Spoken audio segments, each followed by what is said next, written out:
to get what you want, you must first decide what you want. And I think far too many people I know don't know what they want or haven't decided. The right conversation can change everything.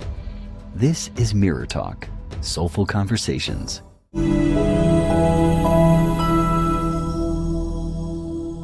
Today on Mirror Talk Soulful Conversations, we explore what it truly means to build a life of freedom, meaning structure and independence. Our guest is a solopreneur, mentor, coach, and business strategist who helps people move beyond the trap of being busy, and build high profit, values aligned businesses that support the life they actually want to live. Mo, welcome to Mirror Talk. It's a joy to have you here. How are you doing? It's a joy to be here. Thank you for having me. I'm very excited. Thank you so much for joining me for a summer conversation. I'm already enjoying our conversation before we start recording in London, and me throwing jokes at you that, we Nigerians have invaded the UK because of what, our fathers or the British have done to us in the past. It's a delight speaking with you and, just catching up with, getting to know you. And getting to know you, I'll have also play a game of wild cards. Three random questions. The first stack of card is from our level 1, which is the icebreakers. I'm going to shuffle the stack of cards, and pick a card randomly and ask you a question. It's in the hand of the gods. Yes, exactly. I'm not looking at the cards. I'm just going to pick one randomly, and I don't know what I will ask you. But I'm as excited as you are too. Are you ready? I'm ready. Okay. So the first question from level 1, icebreakers. The question is, what is your favorite trait about yourself? Favorite trait about yourself? It's in trait that you like about yourself. Present. Present. When I'm involved in an activity, I'm fully present. That's good. That's a good characteristic. That's a good trait. I think so. All right. You ready for the second question? Yes. So this is confessions, level 2. Oh no. And the question is, what have you done that you are proud of? That's easy. What have you done that you're proud of? Made choices on my own terms without fearing the consequences. Wow.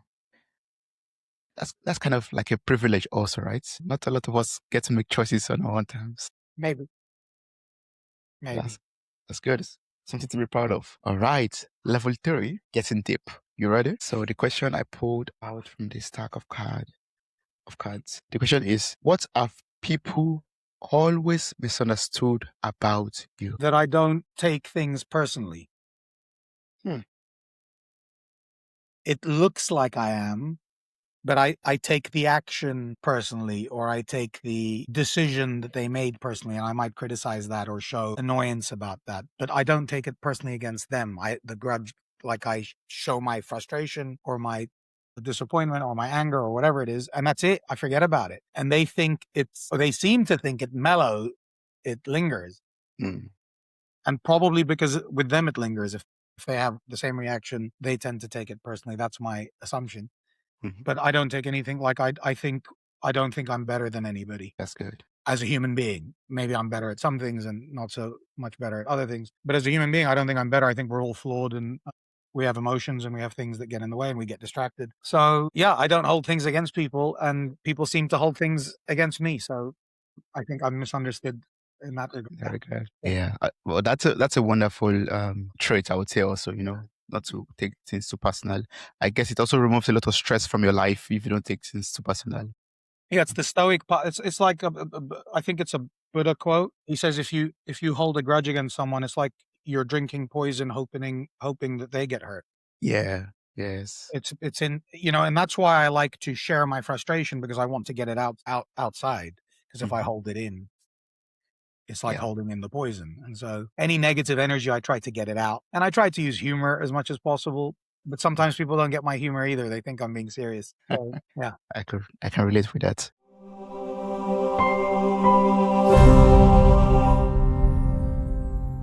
One of the reasons why I really wanted to speak with you was because I got to know about your journey. And your journey is not just about business success. And a lot of us, I, for example, growing up in Nigeria, if we start a business, you want it to be successful. We're all about, hustling and wanting to become successful. And then when I got to read about Mo's story, and like his journey is not just about business success, it's about redefining freedom. I was like, freedom, okay. So I wanted to know, I wanted to ask you sincere, I want you to enlighten me.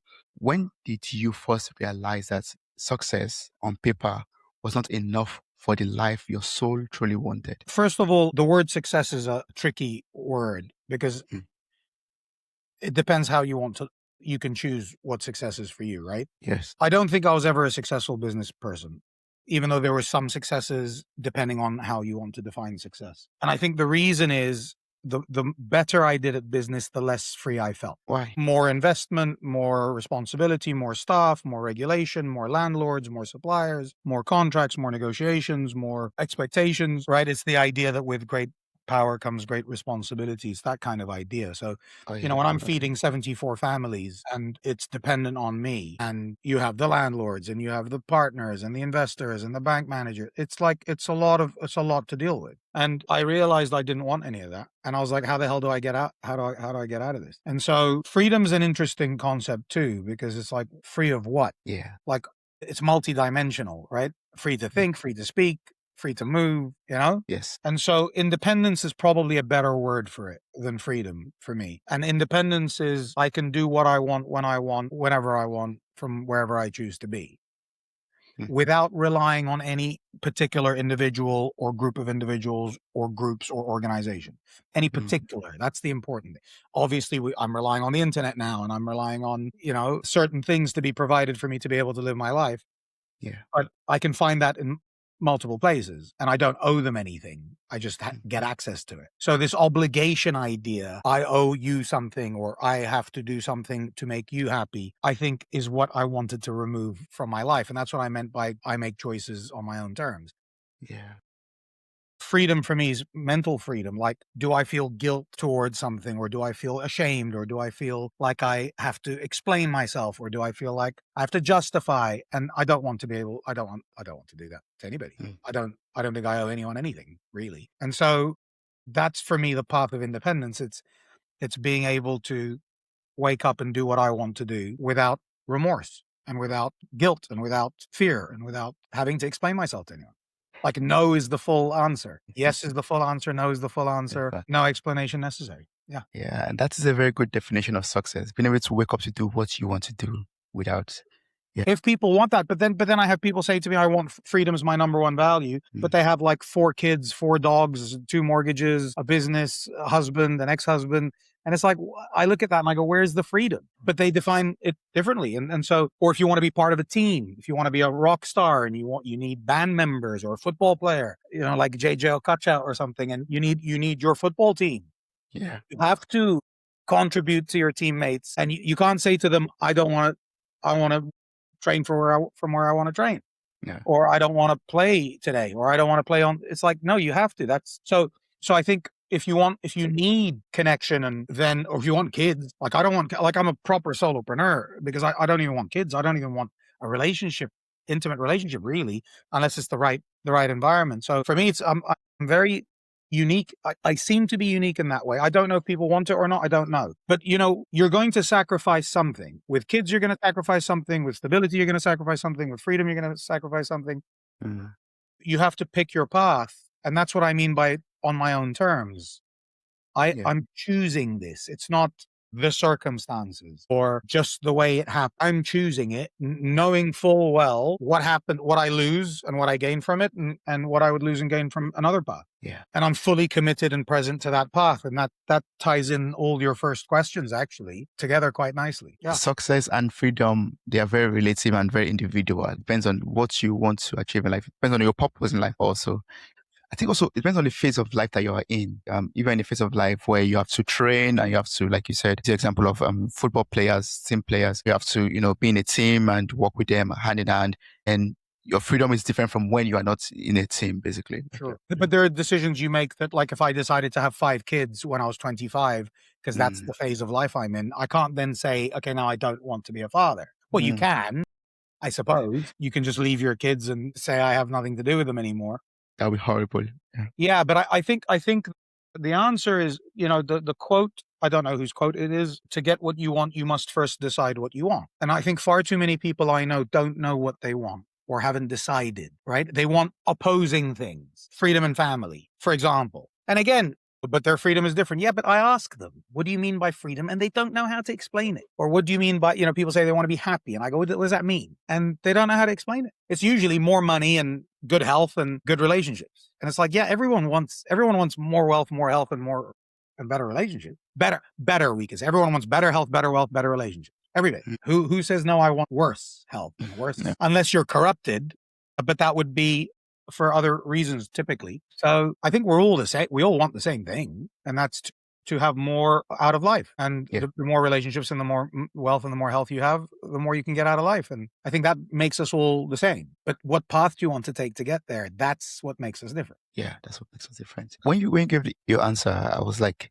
thinking about people pleasing. I mean, doing things on your own terms and for example, not owing anyone anything. What that came to my mind was successfully, overcome people pleasing. So like, I'll ask you, were you at some point in your life, a people pleaser, and did you? Inauthentically, to get what I wanted though, not to please them. It's like if I, but my character is highly disagreeable. So I will argue and I will say I don't agree, and I don't have any problem doing that. I have no problem with conflict, but I think I'm able to charm people quite easily and use humor to get them on side. So that always worked in my favor. I'm quite persuasive, particularly if I believe in something, and I know how to, manipulate language. And to be honest with you, before I saw the light, let's say, and started to get clear on who I wanted to be, I would abuse those skills to get my way, to win arguments, to prove something, to bend the truth, to show things that aren't necessarily true, just to get what I wanted. And people pleasing was a part of that. But the whole thing was inauthentic. It wasn't me being who I wanted to be. So, which is how I define authenticity, by the way. And so I think, there's a handful of strategies that we can use: people pleasing, avoiding, controlling, hyperachieving. There's a handful of strategies, perfectionism. And I think when we are corrupted, we will try to use as many of them as we can to get what we want. And so, and I think there's nothing wrong with that if the intention is clear. But if the intention isn't clear, I think that's a little bit sneaky, let's say. Sneaky, yeah. On the positive side. Yes. And talking about that change, I would like to ask you something personal. I got to learn that, that you losing your best friend changed the direction of your life. And I would just like to learn from that phase of your life. Like, how did that loss reshape your understanding of time, of meaning, and what really matters? He was really authentic. Like, he was who he is. And so the first thing was, I want to be like him, actually. And how do I get like him? And he was a free spirit. And he did what he wanted when he wanted, whenever he wanted. He just wasn't very successful at it. He was always struggling in some part, but he always found a way out. And I really liked that spontaneous nature of his. And he was very hard-headed when he wanted something. So I wanted to be like him. And I think I've become very similar to him, even though I wasn't when we were best friends. And so he left behind permission, let's say, for me to be myself and to decide that I wanted to live the way I wanted. And actually, when he died is when I decided I wanted to change my life. It just took me a few years to get to it. So that was the first thing. Time, I don't have a good relationship with time, but the presence, it comes back to the presence thing. Like, if I'm fully present with you today, that lasts a lifetime. Yeah. And you can relive that, and that relationship stays, actually, because of the connection made in the moment. And I think one thing with Nano was, like, there's no regrets. Like, I was with him, I was present with him.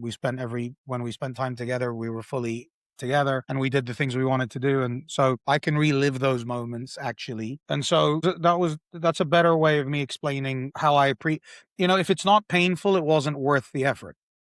The more pain, the more worth it was. Yeah. Like any ending to anything. Sometimes the pain is regret, obviously, but it wasn't regret that I experienced. It was just loss. And yeah. So I think that was a big lesson for me, is a reminder to be fully present in the moment when you're with someone. Otherwise, it's just a wasted opportunity. Yeah, sure.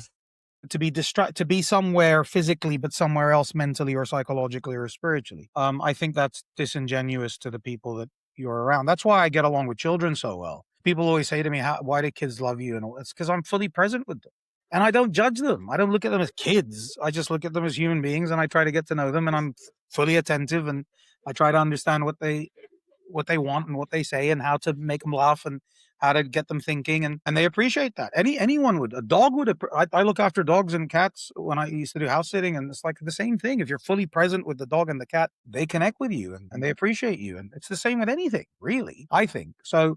And that comes back to being able to do that with yourself. A lot of people, I realize as I get older, they can't be alone. It's like you can't even be present with yourself. You know what I mean? How are you going to be present with someone else? With someone else, yeah. And so I think those are the two big lessons I learned from his passing. Was the opportunity answers your time thing, I think, in part.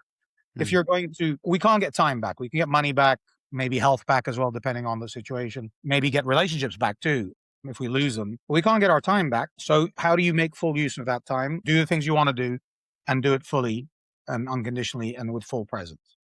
That was a big lesson. And the second lesson was, if you're who you want to be and if you're doing what you want to be doing, you'll find a way. Those are the two big lessons he taught me. Yeah. You will always find a way if you're aligned with your purpose. There's a quote from a book. It's not a very good book. I don't even remember the name of it. We can call it integrity, right? Which means all parts of you are aligned. There's no leak, right? Like the integrity of a ship. There's no leak in this. Like nothing can disrupt who you are. You're solid. You're whole. You're as one. If you have integrity, nothing else matters. You'll find your way. And if you don't have integrity, nothing else matters. You have to find your integrity. So the answer is integrity. And if you find integrity, you find your way. You're now aligned between your past, present, and future, your why, your how, your what, your head, your hand, your heart, your mind, body, soul, whatever you want to call it. And you will find your path. And whatever happens, you'll deal with it. I think I can deal with anything, irrespective, because most things are out of our control, really. Yeah. So, yeah. A lot of things are out of our control. Yeah. I think so. Yes. Health. That's I get true. a diagnosis of some autoimmune syndrome. What am I supposed to do about that? Nah. Or the death of a friend or a loved one, or What's you can do about that? Or a war. Look at what's happening in the world. It's like, That's what true. do you do about that? Yeah.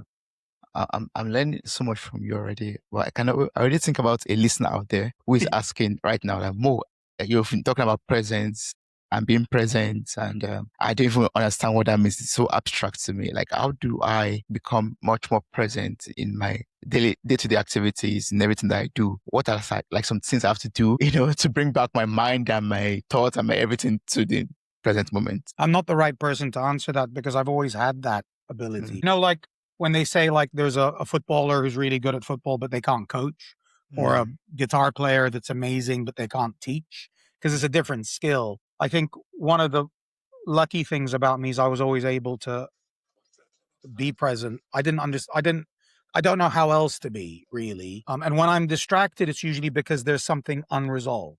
I'm not saying I'm always present 100% of the time. Of course not. I don't think you can be. Maybe people are. I don't know. But when I'm not present is when I'm distracted. Okay, what am I distracted by? Well, open loops, we can call them. Something that you should have attended to that you haven't attended to yet. And so how deep do you want to go with that, Toke? Is it you forgot to speak to your friend yesterday? Or is it you don't know who you are? Well, if you don't know who you are, that's a pretty big open loop. And so how do you resolve for that? Well, that's the hero's journey inside to figure out who you are and what your integrity is and who you want to be and how you want to show up. Well, how long is that going to take? So if you're sitting with me now saying, Mo, I can't be present with you because I'm distracted, but it's a matter of identity. It's like, well, there's no shortcut. Maybe you could take a pill or something for that, but there's no shortcut to that. So I think that if I was to try to come up with an answer, you have to work on your integrity. And when you have it, you can be fully present. You have to work on your integrity. And once you have it, you can be present. All the time. Integrity also means being aligned with yourself, aligned with who you are, with your purpose. Yeah, like there's no, I mean, there's always going to be questions, I suppose, but it's like, I'm not sitting here going, what do I believe and what do I really care about? And it's like, I know all these things now. Yeah. At least enough to not be held back. Not to be all over the place. I can look forward. I don't have to think about what happened. And then if you like, after Nano passed away, and then I lost all my businesses, and I jeopardized my relationships, and I was corrupted. Like I wouldn't want to be friends with me at that time. And so the work started then, really, 2012, 2013. I started asking questions. Who am I? Why is this important? Why do I feel this way? Why do I want to feel this way? Am I in control of this? I became very philosophical and very interested in the mind and neuroscience and psychology.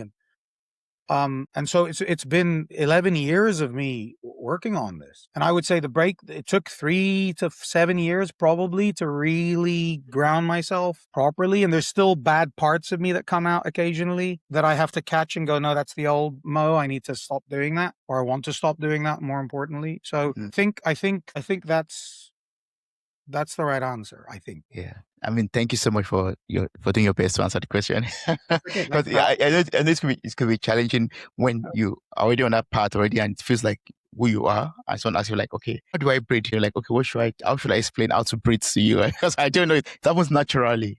Well, the way you're asking questions and the way you're listening is helping me to think, because there's no point in me just telling you things I know. And so your questions are making me think about what do I know, and is it true? And so I think that makes for a really interesting conversation, because we're both rethinking our worldview and taking bits from each other. And whether it's a question or a bit of information, it's the same thing for me. It's, can I reframe and look at something a little bit differently? And you're doing that very well. So I'm just thinking out loud, actually. And I think that's the best conversation, to be honest. Thank you so much. Yeah. So, I mean, you mentioned it previously. You talked about you losing it all, your businesses, and you have to start all over again. My mind, my integrity. Your mind, your integrity, and everything. My spirit, everything. Actually, the whole of Mo, you just lost it all. Ground zero. Yeah, I had to go back to my parents' house and live with them with no money. Yeah. Literally lost everything. That must have been very challenging for you. Very freeing. It was very freeing. Very freeing. Okay. Yeah, when you lose everything, you're free to do anything. I mean, I would like to learn from that experience of yours. Like, how are you able to let go of, I don't know, a lot of us will feel shame, feel defeated, I would say. And how do you learn to navigate all those emotions, those feelings, and then find your courage again, find yourself again, or discover who you are again, and then let go of, everything that did not align in the past? So I think the important, like, let's say we wanted to play football in the park. What's the first thing we have to decide? Well, we have to decide where to play the football and which team we play against which team. And where the goals are and where the boundaries are. Yeah. Right. So it's similar. So when I lost everything, I had to decide what the boundaries were. So what's the best case scenario? The goal. What's the worst case scenario? Letting in a goal. And what are the things I know and what are the things I don't know? And how do I close that gap? What's available to me? Who can I ask? What do I need to learn? And so I figured out what the game was. The game was, you have to decide what life you want to live. And then you have to spend every single day working on creating that life. So the first 18 months, I would say, was me trying to figure out what kind of life I wanted to live. So then I know what the goal is. I know the point. And so it's, okay, how am I going to live my life while I'm figuring this out? Well, let me learn the things I don't know how to do. Let me learn how to speak publicly. Let me learn how to do social media. Let me learn how to negotiate. Let me learn how to sell. Let me learn how to market. Let me learn how to create content. So I just kept finding things that would make me better as a human being and an operator. I wanted to be more valuable, let's say. And so courage, confidence maybe is a better word for me. Like, confidence is the idea that I've decided to do something with an expectation of a result. And so if you do the thing and you get the result, your confidence builds. And so I would set goals for myself. Like, I'm going to do this and I'll try to do it. And if I achieve it, my confidence grows. And if it doesn't, it's like, okay, why didn't it grow? And no one cared about me when I lost everything. Like, that's one of the big realizations. It's like, no one cares. Not even your family. With look, my dad was, there's going to be things that happen, reputation, this, that, but it's like, okay, that's his problem. That's not my problem. My problem is I need to figure out what the hell kind of life I'm going to live. We all have our own problems. I'm not Jesus. I'm not going to take the problems of others onto me when I have my own problems to deal with. If I solve my own problems, then maybe I can share some problems with other people. But I had to figure out how to survive. And actually, luckily, my parents had a big enough house and they were able to financially support me. I didn't need much, just a roof and some water to shower and some food. And they were happy to have me back because I'd been gone for 15 years. So they were happy to have me back in London. So it's like, as long as, the main thing, Tobi, was I was honest, and some people don't like it and they don't want to hear the truth. And it's like, but I've told the truth. I've told you how I feel, why I'm doing what I'm doing, why I've done it this way, what I want from you, what I'm expecting from you, what I'm not expecting from you. And you can like it or not like it. It doesn't matter. It's like me saying, hey, I got you a pen, Toby, and you saying, I don't like this pen. No problem. Yeah. But at Take the it end back. of the day, when I'm talking about my life, it's my life. And you can say to me, I don't want to be involved, or I don't want to have anything to do with it. No problem. Yeah, that's true. What I'm understanding, could correct me if I'm wrong, please, is that we all have our race to run, basically, in life. We all have our journey that we are on. Even our parents, they have their own different journeys, apart from, separate from ours. And we're all independent of, when it comes to the race that we have to run in life and our purpose in life, we are all different. Yeah. And also, I don't believe anyone's waking up. Maybe my mom when she was alive, but I don't believe anyone's waking up and the first thing on their mind is, how can I help Mo live his best life? I don't wake up going, how do I think, today my mission is to help Toby live his best life, or my mission is to help Sarah live her best life. I don't think like that. I think, how do I live my best life? And I'm assuming everybody does the same. And if they don't, that's their choice. I'm not telling them, come and help me live my best life. I don't ask anyone for anything. And even if I ask them for anything, they can say no. I say no to people all the time. Sometimes people will say yes, and then it's like, you owe me one. Didn't I help you with it? Yeah, but that wasn't the deal. Yeah. The deal wasn't, you help me, I help you back. Some people offer voluntarily and then say, you owe me one. So I think personal responsibility is a big thing. It's like, you get to choose whether you want to help someone, whether you don't. And back to your people pleasing point about earlier, sometimes feel they have to help, or they feel guilty if they don't. Yeah, that's why they're doing it. They're not doing it because they want to do it out of the kindness of their heart. They're doing it because they can't suffer the consequences of not doing it. They feel obligated to do it. Yeah. Yeah. Or they feel like bad if they don't. And okay, everyone's motivated by their own experience. I don't, no one's Gandhi and Mandela and Jesus. Like, this is for the birds, this idea. And I'm very wary of people that pretend they are. And so I'm not pretending to be someone who looks out for other people. I'm looking out for myself because I don't see anyone else doing that, nor do I think anyone else should do that. So therefore I have to look after myself. So sometimes I'll do what I need to do to get what I want. And like I said, as long as it's not malevolent, as long as it's not, I'm out to hurt someone, or I'm going to, deceive them, or I think that's the battle. I can deceive them. I have the power to, but I'm not going to. And when you have the power and you do it, you're corrupted. It's the same idea as, in martial arts, where they say you have the power to kill, but you have the control not to. That's virtuous. I can, but I'm not going to. Not the coward who can't do anything and then says, look at me, I'm so nice and I don't hurt anyone. It's like, you can't hurt anyone. That's not a virtue. Yeah. Wow. Yeah. I mean, I have so many follow-up questions, but there's one that stand out for me from what you said earlier about, going out by yourself and doing what you have to do, and doing something great that is aligned to who you are, to your purpose. So I'm holding on to. And I was just thinking, when you said that, I was thinking about solopreneurs and solopreneurs basically, or entrepreneurs and solopreneurs. Yeah. Different thing. And I was thinking of people, people say, I'll venture into a business, I'll do something on my own, I'll just go out in the world and figure it out myself so I could enjoy that freedom, I could enjoy that endless freedom that I get. I don't have to be busy, I don't have to say yes or mad to, any boss. I don't have to be under any pressure, I don't have to be afraid of being fired from a job and whatnot. But so from your experience, I'm not a solopreneur yet, I'm not an entrepreneur yet. I just like to learn what that means. Like, what does it mean to be a solopreneur, and what are like some misconceptions that people might have when it comes to starting their own or going on their own venture. So let's define them first. Yes. Entrepreneur for me is enterprise risk, which means you're coming up with an idea and you don't know if it works. Yeah. Yes. Fair. Yeah, that's fair. So Airbnb, Apple, Tesla, we don't know if this thing works. That's entrepreneurial. The risk is in the idea, not in the, yeah. Okay. So that's entrepreneur. If you want to be an entrepreneur, entrepreneurial, you could say spirit wise is a little bit different maybe. But if you want to be an entrepreneur, I think you're giving up yourself. You're focused on the change, the innovation, the change, the impact. And so you're no longer doing what you want when you want.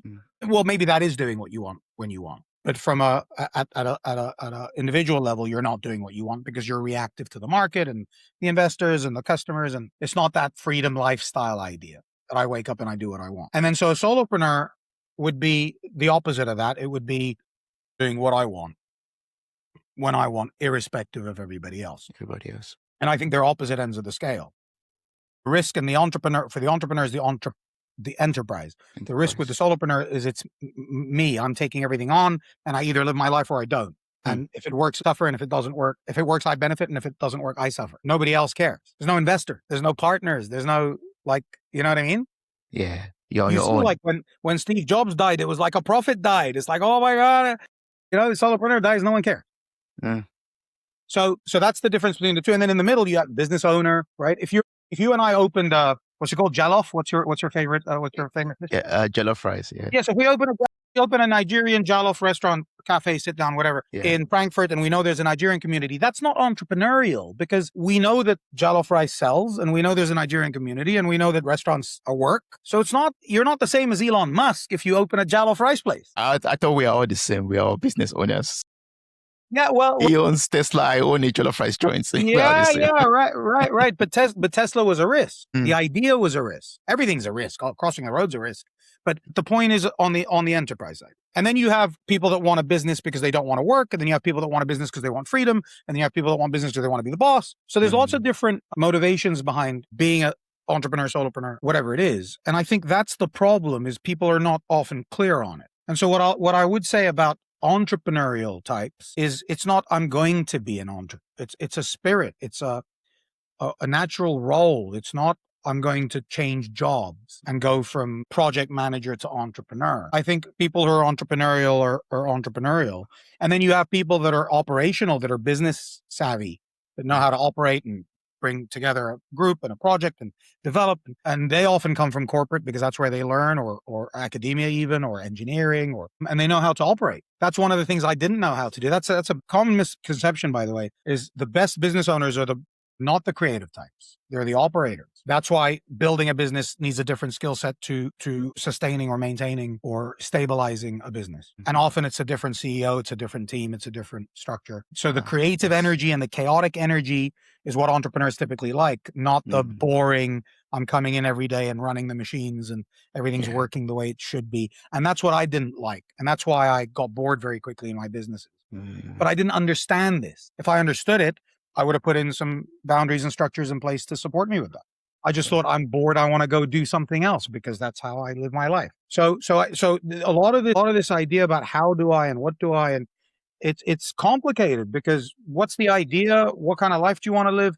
This idea that I'm going to start a business and be free, forget it. Maybe if you sell the business, you'll be free. Yeah. If you make some millions from it and decide not to do something else, anything else. Yeah. So the business isn't the freedom, it's the path to freedom. How many businesses succeed? I mean, it's the majority fail. Yeah. You know? That's true. And so it's not an easy life. And so that's why I say, what kind of life do you want to live? Like Elon Musk doesn't want to sit on a beach, I'd imagine, and drink pina coladas. He wants to wake up and engineer things. That's the big question that everyone is going to take home from this episode, I believe. Like, what kind of life do you want to live? Yeah. What's your purpose? What's your identity? Are you aligned to all of these things? Are you aligned to this? Yeah. Like, so if I look at my life, it's like, I don't want to be busy all the time. And I want to look forward to my day. I don't want to wake up and go, why am I doing this today? When I was a business owner, I had to do things I didn't like. I had to go do investor meetings, and I had to go speak to the bank, and I had to do team training, and I had to I had to do these things. Yeah. So you have to pick your poison. Yeah, life is suffering, huh? Like, life is suffering. Pick your suffering. Pick something you're willing to tolerate. It could be kids. It could be football. It could be physical. It could be mental. It could be psychological. It could be, giving up your life, leaving Nigeria, where all your family and friends are, and your familiarity, and saying, I'm going to go and create a different path for me in a land that's unknown. Or it could be, I'm going to stay in Nigeria because I want to be in my hometown and I don't want to go and risk anything. Well, which one's better? I make money in Germany, but you're in a foreign land and maybe you miss home. Pick what you can tolerate or be happy with, or be satisfied with. Pick what you can. Life is tolerating. No, I'm always tolerating. I don't know about you. I'm always tolerating people and systems and things that I don't like. It's like, what am I willing to tolerate? I'm going to tolerate the thing that's going to give me the best of life. That'll bring me fulfillment and joy, happiness. Hopefully. That's. I mean, I think joy comes from overcoming suffering. Yeah. I think joy comes from gain, from meaningful gain. Yeah. Thing you put your mind to and you achieve, and so the greater the suffering overcome, the greater the joy, probably, I'd imagine. One question I would love to ask you before I let you go, and that's something that a lot of us, deal with, and that's the trap of being busy, basically, Well, that syndrome. It's easier to do things you know how to do than to learn something new. It's easier to do things that are easy, like checking emails or commenting on posts or rearranging your logo or changing your website layout. It's easy to do these things because they don't challenge you. They're things you know how to do. And a lot of people focus on the things they know how to do and occupy themselves with that, but it's not getting them the result they want. And so that's busy, because it's like they'll say to me, I'm working hard and I got no time on my diary. And then I'll sit and we'll analyze it. And it's like, what did you do here? Oh, I had to go to this networking event because I got invited. So, right? It's like, so what if you got invited? And so the being busy typically is, I know how to do it. It's familiar. I can just get on with it. And then I'm going to convince myself it was a useful exercise activity. I'm going to convince myself.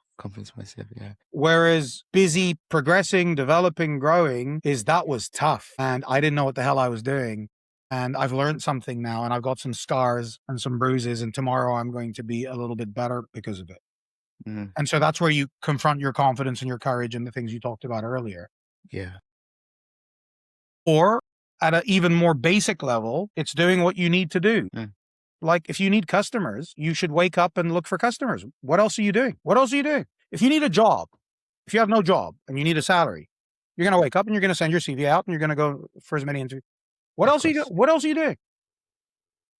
Nothing else. That's not being busy. But if you sit and spend 4 hours watching a CV course about how to write your CV, it's like, well, how many applications could you have done in those 4 hours? A lot. Yeah. Also, being busy is like just going with the flow and just being passively moving with life, basically. Passively doing the things that you're comfortable with, being in your comfort zone, basically. And then being productive. You can be in your comfort zone and not be busy also, but definitely it's to do with comfort, familiarity. I have a rule about delegation. You delegate what you know how to do. Most people delegate what they don't know how to do. So I don't know how to do sales, I'll delegate it. I don't know how to do content, I'll delegate it. Well, the right path for me is learn how to do content, then delegate it. Learn how to do sales, then delegate it. Because then first of all, you can manage the delegate, because you know what they're supposed to do because you've done it. And second of all, it gives you space to learn something new. Because if you're doing the things you know how to do, well, then you don't have the space to learn what you don't know how to do. So, but people don't want, it's good news, by the way, for anyone who's listening, is most people won't do that. Great. So you have an opportunity to go and learn and develop and become better than people. Yeah. Very quickly, actually. Doesn't take long to learn a skill if you focus on it. Doesn't take long. But you find the top 5 books, put those into action. Within 6 months, you're going to have the foundational learning. Within a year, you're going to know how to do it. That's very true. Oh, well, I've learned a lot from you in this conversation. I'm so glad of the way it went. I have a lot of more questions to ask you, but I just allowed it to go with the flow because I wanted to pick out some things from you, basically. I appreciate that. I'm happy we did that. I'd like you to tell us about what you do and how you help people out there with their solopreneurship, entrepreneurship, and how you help them to build their businesses or build up themselves to gain more independence in life also. So the idea is quite simple. Every single person has something to contribute, right? We can call that your value or your competence or your experience or the combination of it. But everybody's valuable to a certain degree to the market, unless you can't do anything. And so my job is to help them position that value in a way that gets them the best possible life, which means they're doing things they want to do, that they're good at doing, where they can achieve results with people they want to be working with in a way where they're getting rewarded financially for what they're doing. And they don't have to work crazy hours and break their backs. And they can earn probably more, almost certainly more than they can earn at their highest paid job. So that's the idea of solopreneurship, is that you're independent now because you don't need a job to earn what you'd earn in a job. And you'll have more time and you'll be doing what you want with who you want in the way you want to do it. That's and of course, you have more time then to develop your value even further. And the more valuable you are, the more money you can make from the market. So I show people how to do that on one platform, usually LinkedIn, by selling one thing to one group of people using one method. And we do that for a year, and they should be making more money than they've ever made in that year. And then we can talk about, okay, what do you want next? And so I show them how to do that, and I mentor them, and I work with them very closely and intimately, and me with them until they figure out that.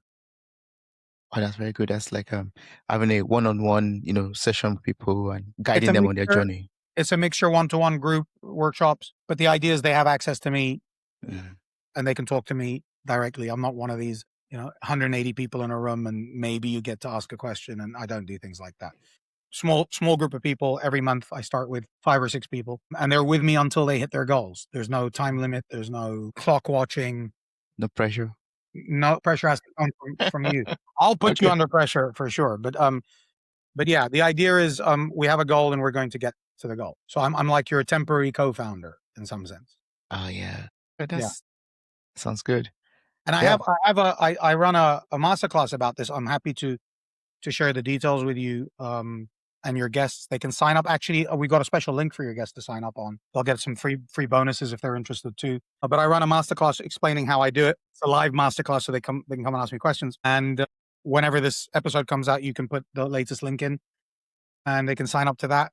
They'll get some bonuses about solopreneurship, and they'll be able to come and see me deliver the framework live, and they can ask me whatever questions they want there. Yeah, that's awesome. I'm going to place the link to your LinkedIn and also this Yeah. special link that you give to me in the show notes Yeah. of this episode. So I Perfect. encourage everyone out there who is interested to click on the link, check you out here in the show notes of this episode. That would be great. One last question before I let you go. I'm not in a hurry. You can ask me as many questions as you want. Yeah, I mean, just for that listener out there, I'd just like to know, like, what is one message you would love to leave with anyone that's listening who feels successful on the outside, but deeply knows that something has to change? What's stopping you from changing it? Yeah, you can change. What's the Jim Rohn quote? You can't change your destination overnight, but you can change your direction overnight. You can aim at something new now and then reverse engineer it and figure out what can I do tomorrow that's going to get me closer to that. You don't have to leave your job or shut your business down, or you have to do that. But usually, I think chemically, biologically, we are motivated by progress, not by gain. And so as long as you know what you're aiming at and you're progressing, you'll always enjoy life, I think. So find something to aim at that you're excited by and work every single day at it, whether it's for a minute or an hour or the whole day, whatever you can afford to do. What's the alternative? No better alternative. I mean, you can't just sit back and fold your hands and complain and question and second guess. And it comes back to what I said earlier, which is you have to first decide what you want. And if you're not 100% sure, I know when I know I want something, I'm just excited by it all the time. Like every time I think about it, I get excited. It feels good. When I talk about it, my body lights up and my shoulders get broader, my eyes get bigger. That's how you know, like your body will tell you. And if you don't have that engaged, encouraged, excited feeling, empowered feeling about what you're aiming at, then it's probably not the right thing, which means you need to do some more work on figuring out what is it that you want. But either way, you're progressing as long as you're figuring out what you want and then working towards it. That's progress. Both of them are progress. So progress is the key. Self-awareness and progress, right? Who am I? What do I want to be? That's the integrity part we talked about earlier. And am I getting towards that? Yeah. And you can work on that. No one can stop you working on that. No one. Yeah. They can tie you in a room and you can still work things out in your head on your own. You don't need anyone's permission for that. I like what you just said right now. You don't need anyone's permission to be who you are meant to be. Yeah. No. Or to decide what you want. Decide what you want. They might stop you getting there, but they can't stop you deciding. No, they cannot. Wow. I mean, that's been a huge blessing speaking with you. I've learned so much from you. I really, really, really do appreciate this. I've learned, about, our independence. You've given me a new meaning to independence, or like what independence means, like living your life at your own terms, or your own terms, basically, and finding out who you are and being aligned to it. More, I mean, I'm going to place the link to your website in the show notes of the episode. LinkedIn link will be there too, and their special link will be there. But for people out there who still wants to maybe connect with you, ask you further questions, they do this through your website, or are there other ways? Okay. LinkedIn's the best place to get me. I'm active on LinkedIn. You can follow me. You can connect with me. You can send me a message, say that you heard me on the Mirror Talk podcast. Drop a comment on I post once or twice a day. But you can there's only one Moe Choice, so you can find me on the internet, Instagram, places like that. But the best place would be LinkedIn. Yeah. All right. Thank you so much. That's been a blessing. Thank you so much, Aunt Tobi. I appreciated it. You asked me some really important questions and you gave me the space to think. And that's always a blessing. So thank you. Yes. Thank you so much.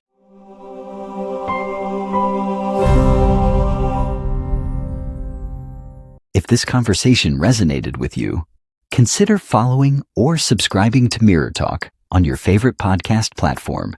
You can also support the show by sharing this episode with someone who might need it and by leaving a 5-star rating. It helps these conversations reach more people who could benefit from them. Thank you very much.